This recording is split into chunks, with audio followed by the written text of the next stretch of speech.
Adesua woke up with a fright, her chest heaving as though something invisible was crushing the air from her lungs.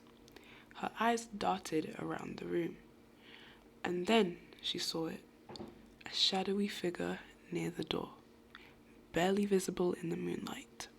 It didn't move, didn't speak, but its presence was suffocating. She blinked, and it was gone. The room fell silent, but the dread lingered. Something was wrong, terribly wrong.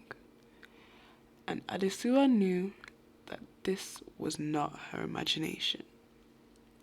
When Adesua married Kunle, she had heard the rumors about Mama Kunle, whispers about her being Ialoro, the woman with secrets. People spoke in hushed tones about her strange practices, but Adesua, blinded by love, dismissed them. She believed she could handle anything, but nothing had prepared her for what life in the family compound would bring. From the first day, Adesua felt Mama Kunle's presence like a shadow over her life. On the surface, she was welcoming, a sweet smile and warm words. "Welcome, my daughter," she said during the wedding, but her gaze was sharp, almost calculating. Strange things began to happen after they moved into the compound. Adesua's belongings, small things like earrings and pins, would vanish, only to reappear in unusual places, like under Mama Kunle's chair. Then, at night, Adesua would hear whispers from Mama Kunle's room. Low, rhythmic murmurs that sounded like chants. One night, Adesua woke up to a soft noise outside the bedroom window. Peering through the curtain, she saw Mama Kunle, standing there, holding a calabash and sprinkling something in front of their door. Her lips moved, whispering words Adesua couldn't hear, but felt deep within her chest. She wanted to wake Kunle, but fear kept her rooted to the spot.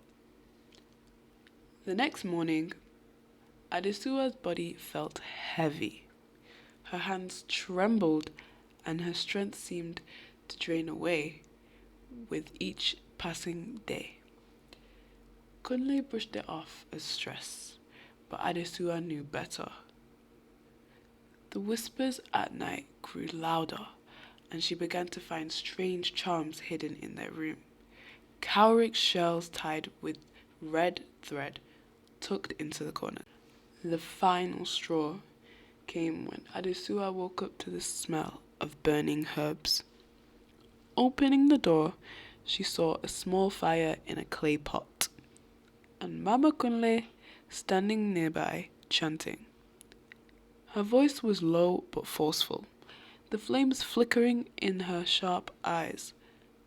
When Mama Kunle noticed Adesua, she didn't stop. She stared at her, the chant growing louder. Adesua screamed, waking Kunle.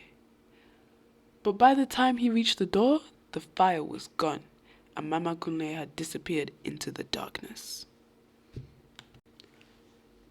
Kunle dismissed her fears as paranoia. "Mama wouldn't harm you," he said. But Adesua had had enough. The next morning, she packed her bags and left the compound, returning to her parents' house. Her health improved almost instantly. The shaking stopped, and for the first time in weeks, she slept without fear.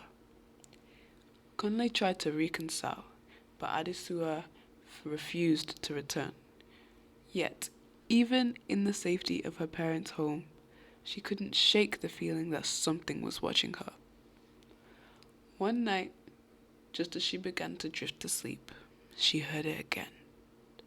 A faint, familiar whisper. Her eyes flew open. her heart pounding.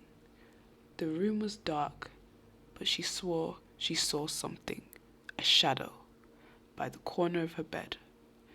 It lingered for a moment, then vanished.